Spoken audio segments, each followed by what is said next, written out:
All right. We're in a time crunch here. So it's 2:02 and I like to get myself ready and together around 2:30 to pick up the boys.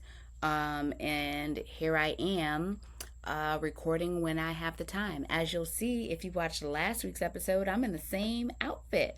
No, not because I wore the same outfit for a week and not because I put on this outfit for recording, because I'm recording these episodes in the same day.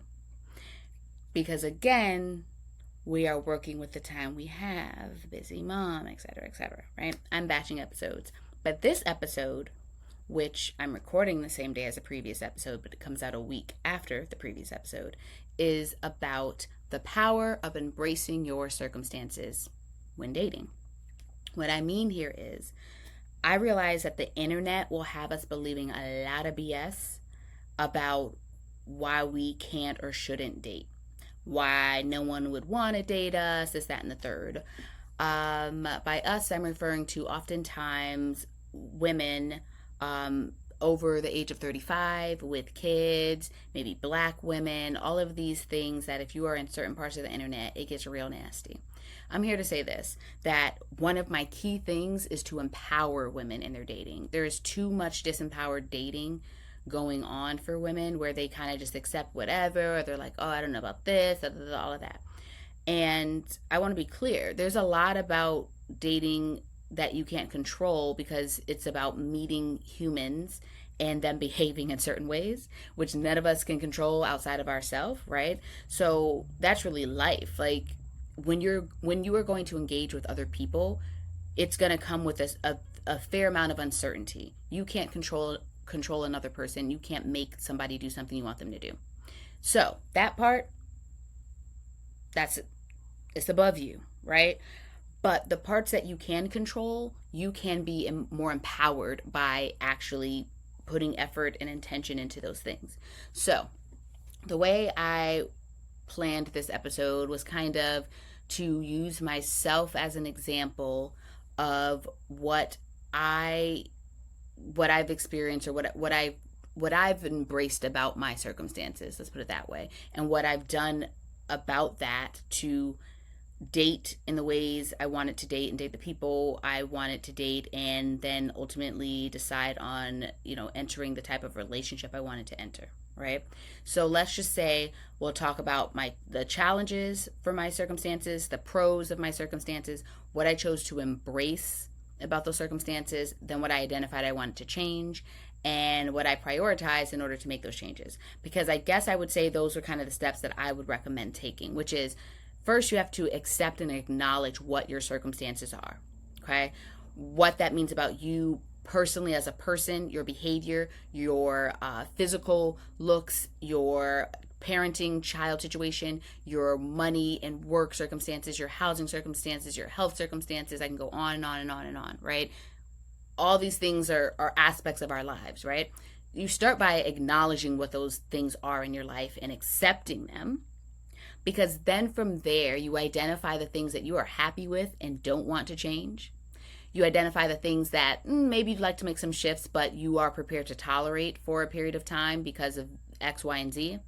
And then you identify the things that you don't want, that you aren't happy with, and you do want to change, right? Because you take those things and you start making a plan on how to work on shifting them. Maybe it's your fitness level, maybe it's health related, maybe it's money, maybe it's parenting stuff, you name it. Maybe it's friend circle, family relationships, the state of your home. We can go on and on and on, right?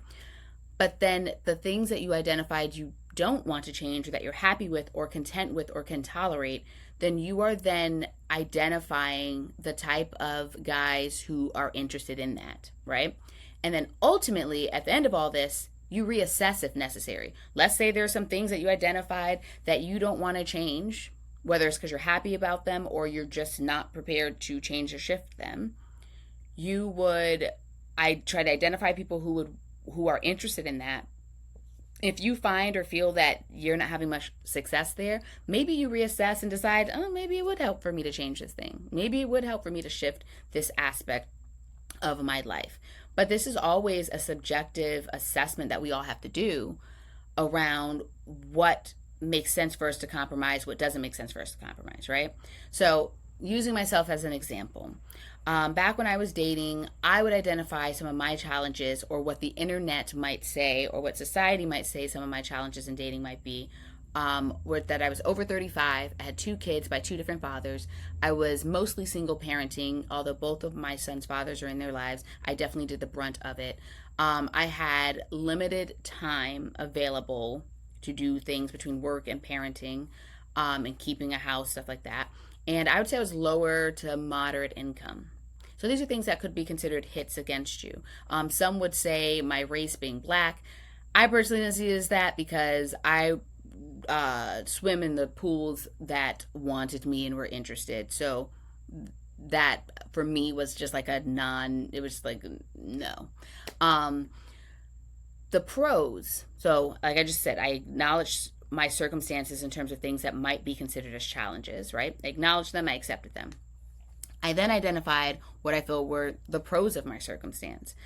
I had limited time, but it was flexible because I worked from home and I worked in my own business. Um, I Working from home was a pro. I'm educated. I'm ambitious. I think I look cute. Okay, so again, beauty is an eye of the beholder. It's subjective, but I feel cute. I was financially independent, and I had my own place. Now, even in some of those pros, sorry, I'm looking at a list, but even in some of those pros, I was financially independent, but I was also struggling financially, doing it mostly on my own, right? So there like can be two sides to some things, right? But in identifying those challenges and the things that I felt I had going for me, I identified what do I want, what am I happy with, what don't I want to change, what can I tolerate, versus okay, here's what I like to change. So what I embraced, ultimately, the things that you don't want to change are the things that you are embracing, right? I embraced the fact that I was over 35, that I had two kids by different fathers, that my time was flexible, that I felt cute, that I had financial independence, that I was educated and ambitious. So, right there, right? Not only was I not going to be changing the fact that I'm 35 and have two kids and they're by different dads, but quite frankly, that's those are core parts of me as a person. So I honestly wasn't looking to change them. But that does mean that I needed to be out there seeking guys who were interested in that, which, as an example, what the type of guy that was not good for me to be looking into was a 20-something-year-old who didn't want to have kids. Even if he might have been attractive and we might even be able to go out and have a good time, I knew that that was not going to be a reasonable life partner for me. So I just vetted those guys out from the beginning in order to save myself a lot of pain, strife, frustration, and annoyance. Because to be clear, there could have been 20-something-year-olds who were looking to have a good time and wanted to date me, but I knew that that wasn't going to turn out well on my end of things, because I have my two kids, and one of the things on my ideal partner list was someone who I partnered with needed to be good with kids, preferably, honestly, have their own kids. I personally preferred a guy who had a child or two himself, but I would get to all of that. So those are things that I identified, not planning to change, not trying to change, can't change. Okay. But then there were things that I identified I wanted to change about my circumstances. So I wanted to struggle less financially, make more money, save more, change my spending habits, be able to invest. It's all the things that would be considered financial thriving. I wanted that, and I was not necessarily experiencing that. I wanted to, sorry, where am I? I wanted to have a career shift.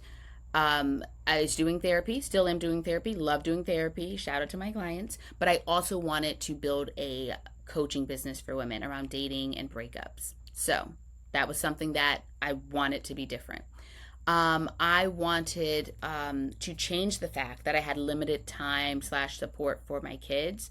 So I made the most of the time I had, but the reality was that I was working for myself and had to show up, to my sessions to get paid. That might mean I rushed to get dinner on the table for the kids and would go into like my space to do my sessions while they're out, eating, which I would have ideally liked to be able to sit with them and stuff like that.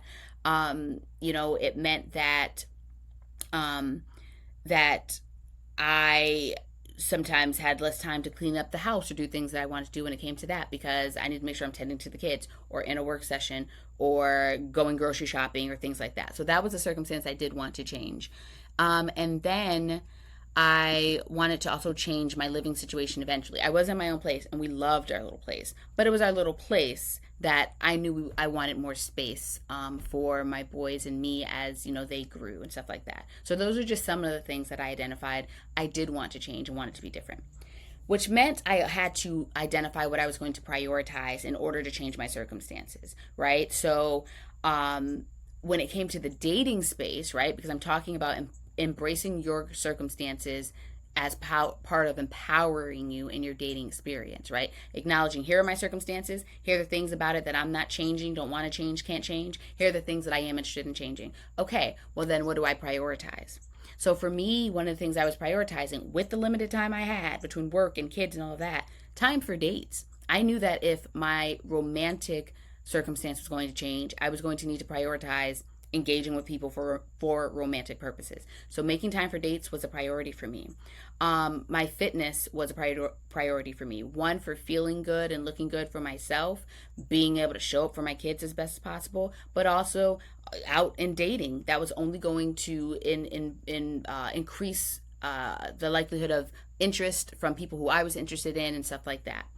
And then my time with my kids in a very a structured way. Because I had limited time, I would identify activities or things we could do that would get us that quality time, but sometimes it was for a specific time period, because I knew I had to plan out how I spent my time for other things. So I prioritized the idea of this maybe this festival is going on, so let's do that, because I know that this week I have all these sessions, these evening sessions. I'm not going to be able to sit with them at dinner the way I want to, right? So these were the things that I decided to prioritize in order to start trying to make shifts to things that I wanted to change. Another one actually was, with wanting to build a coaching business, I had to decide that there were times where I sat down and did work on that, even though I might rather be sleeping or going out or doing something with the kids, right? It was always a juggling thing, right? I didn't always neglect time with the kids in order to do work stuff, but sometimes I chose a work thing instead of the time with the kids in order to try to build where I needed to get to. I didn't always neglect going out with friends in order to clean the house, but sometimes that's what I need to do. It's always, a juggling thing. With dates, right? Sometimes I prioritize making the time for the date. Sometimes I prioritize the time with the kids or doing a work session instead of going out on the date. This is a constant assessment. I want to be clear about this, but it is important for you to identify what you need and want to do. So what I'm getting at here is, let's say you're an over 35-year-old woman with children, and there are other aspects of your life that you are not, that some might consider to be challenges, or that you're not fully content with, right? You need to acknowledge and accept that they exist. You need to identify what parts of these can change and that you want to change versus the ones that can't change or that you don't want to change. And then you need to identify, so this is where I want to get to, the type of guy who would be interested in that. So for instance, my ideal partner list listed a man who was within my age range. I preferred guys older than me, quite frankly, but I would say my age and, up to, I don't know, it might have been 8-10 years older, something like that, my preference, right? But I knew that set me up to be more likely to have a guy who had lived some life, to be more likely to have a guy who had had kids and maybe is done having kids, because I knew I was done having kids. So I preferred him to already have kids, or definitely at least know he didn't want to have kids or any more kids. Again, I want him to be my age or older. I wanted him to be happy in an established career, ideally that he enjoyed and liked. I'm trying to think of things that speak to what might be considered challenges for me. So being over 35 and dating guys who are 35 or older, that made sense. Having 2 kids and dating a guy who had kids as well, also that made sense. Let's see, the fact that I was mostly single parenting, right? that can be seen as a hit by some guys who are like, oh, well, like, am I going to be supporting them financially, or does she have the time? Does she have this? And these were things where those are my circumstances, right? And my kids were with me most of the time, right? So I was a person who was organized about my schedule and my time. I'm like, okay, I know my kids are in school from this time to this time. I know that this is the time frame that I have. So when I set up dates, I'd be like, I'd aim for, like, again, some daytime stuff, or if it was going to be during a time where my kids would be at home, I would be working out childcare options, or I would be intentional about scheduling dates on the weekend where, like, my younger son always went with his dad on the weekends. My older son would sometimes go, and so I'd reach out and be like, hey, is this a weekend where you want to have him, where he can be with you? And then I would block multiple dates in that time period, like, or make that my cleaning time, or I'm going out with friends. But what I'm saying is it had to be intentional, planned, organized.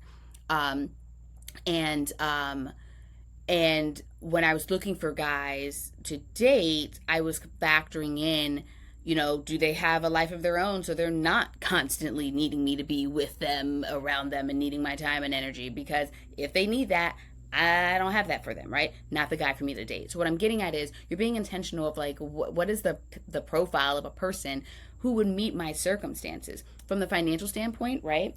So I was caring for myself, but it was definitely hard and I was struggling. And so for me, one of the things was I did want a partner who made more money than me. But I was also, on the pro side for me, I was coming from handling my own bills, doing my therapy business, being an ambitious person. So my thought being that even though I am seeking someone who is uh, more financially abundant than me, I'm I'm not seeing it as it's a hit against me, right? Because they're seeing all of these things that I possess in terms of the fact that I'm caring for myself and I am moving towards other things, greater, bigger things financially, right? So that's one of the things Josh told me, like, as we got together, he was like, the fact that you had told me that you were intentionally working on changing some of your spending habits and saving habits was appealing to me. Mind you, I was not where I wanted to be financially, yet. And yet, that I was embracing that circumstance and acknowledging the things that I wanted to prioritize in order to be where I wanted to be, and therefore it was not this, like, hit against me, on the dating market.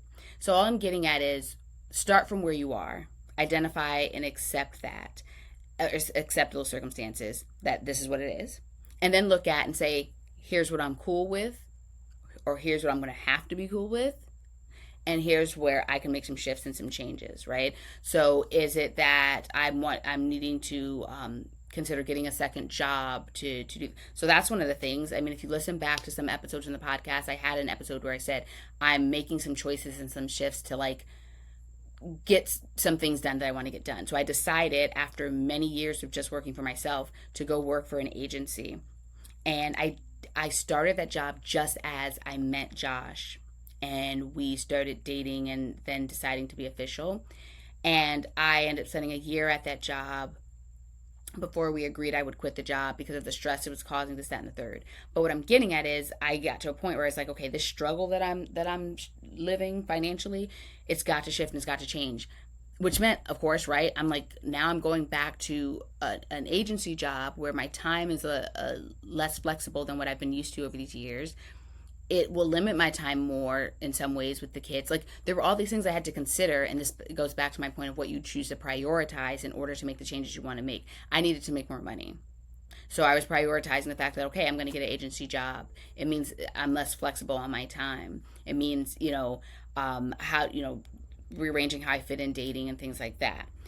But in me making choices like that, at the point in which I met Josh, he was able to see that I was somebody who was, again, ambitious, making the sacrifices I felt made sense for me to make in order to get to achieve some of the things I wanted to achieve. And that ended up being a very big plus for me in dating. He expressed that he appreciated that, right? So what I'm getting at is upon me deciding, all right, I'm a 35-year-old with two kids and doing a lot of the parenting on my own and trying to make it work financially. Boom, that's what it is, right? Here are the things that I would like to shift and be different. Okay, I want to make some career shifts. I want to improve my finances. I want to eventually be in a bigger place for my boys. I want to be able to have more time for them. What am I going to do to work toward those things? But also, who am I going to even spend my time attempting to date? Is what I'm really getting at here. Because yes, if you are a over 35-year-old woman with kids, um, let's use an example. If you're an over 35-year-old black woman with kids, and you are swimming in dating pools of I don't know, this 28-year-old guy who's like women over 30 are washed up, and I don't want kids, and I'm not really into black girls, you're in the wrong dating pool.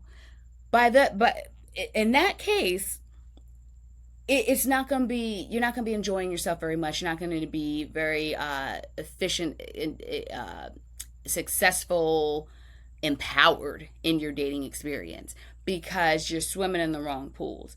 But there are plenty of guys out there, particularly on Hinge, I will say, who were interested in an over 35-year-old with two kids who was doing stuff for herself and trying to make it work and wasn't quite where she wanted to be yet, but was still working on it. They exist. And so embrace your circumstances.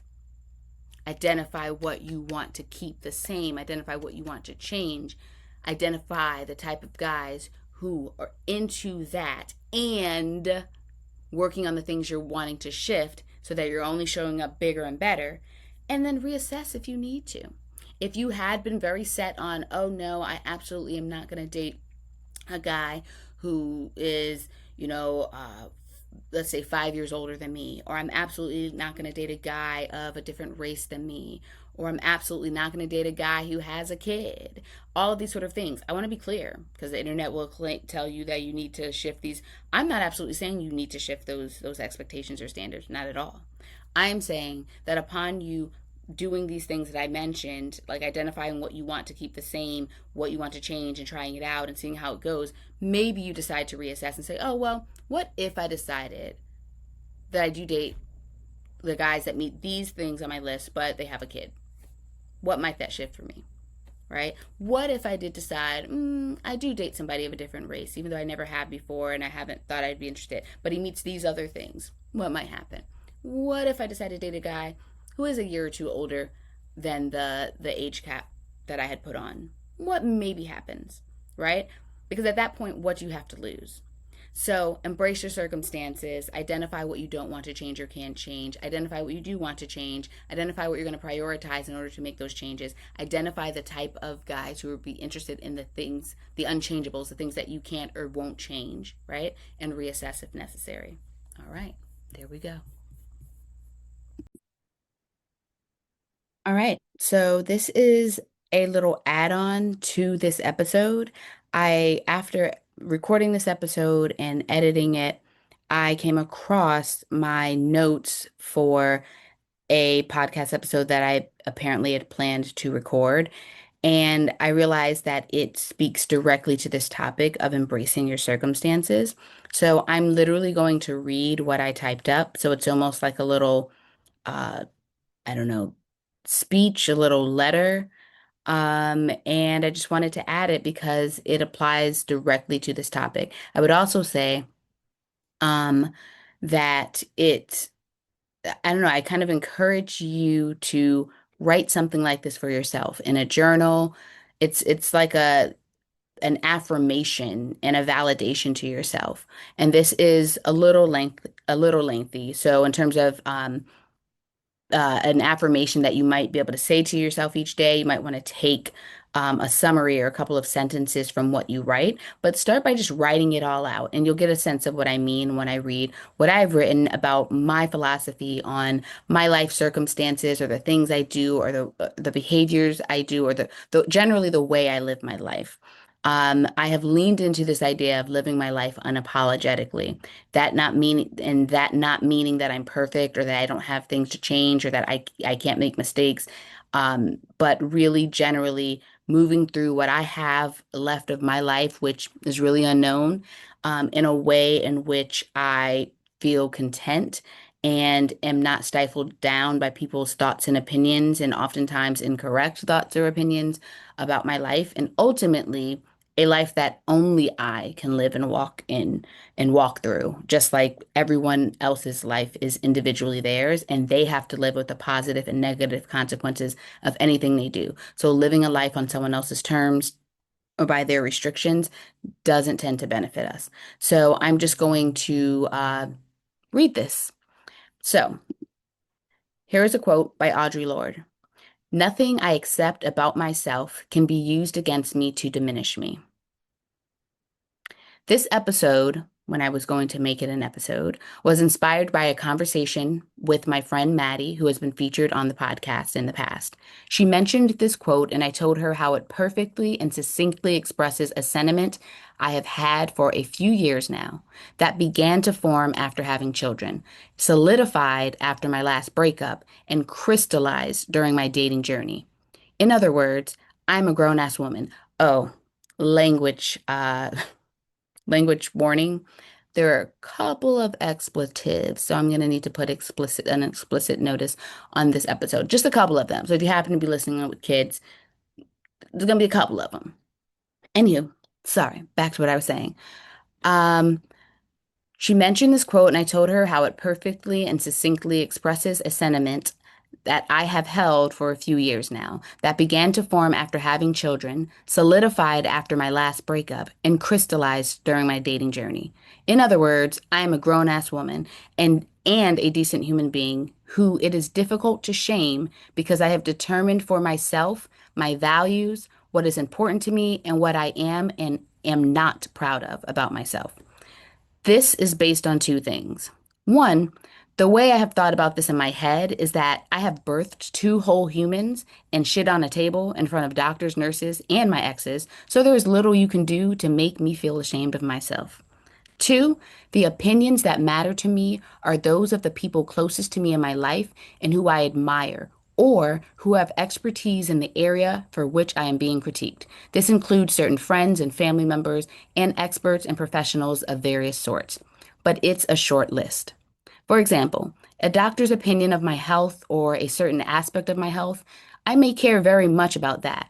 I'm less inclined to care about I'm less inclined to care about their criticisms on how I style my hair, though it is very much appreciated if the doctor happens to like how my hair is styled. If they happen to share that they didn't like it and didn't understand why I styled it that way, this would in no way break me or deter me from wearing my hair in a style I enjoy. They are not a hair expert or a person in my life who I am trying to impress with my appearance. I would care more about this criticism from a dating partner, and even then, I'd have to be really into this person to give a fuck. This does not mean I am immune to or resistant to constructive criticism. I do not think I am always right and that everything I do is right. I care what my loved ones, especially my children, my romantic partner, my parents, my really close friends, and certain family members think of me. And I use their opinions of me as part of my moral and decision-making compass, but the judgment of random people on the internet or within society, as uncomfortable as it may be to hear them, they do little to impact my life choices. That compass has been honed through what I have been taught by my parents and other caretakers, trusted teachers, both formal and informal, friends, life experiences, and through both mistakes and achievements I have made. This is what I embody in my soul and carry in my mind as a way of walking through my life. So when I interact with people, when I show up in spaces in real life, online, or any of that, this is what I'm working with. The shame of crapping on a table in front of medical experts and my exes.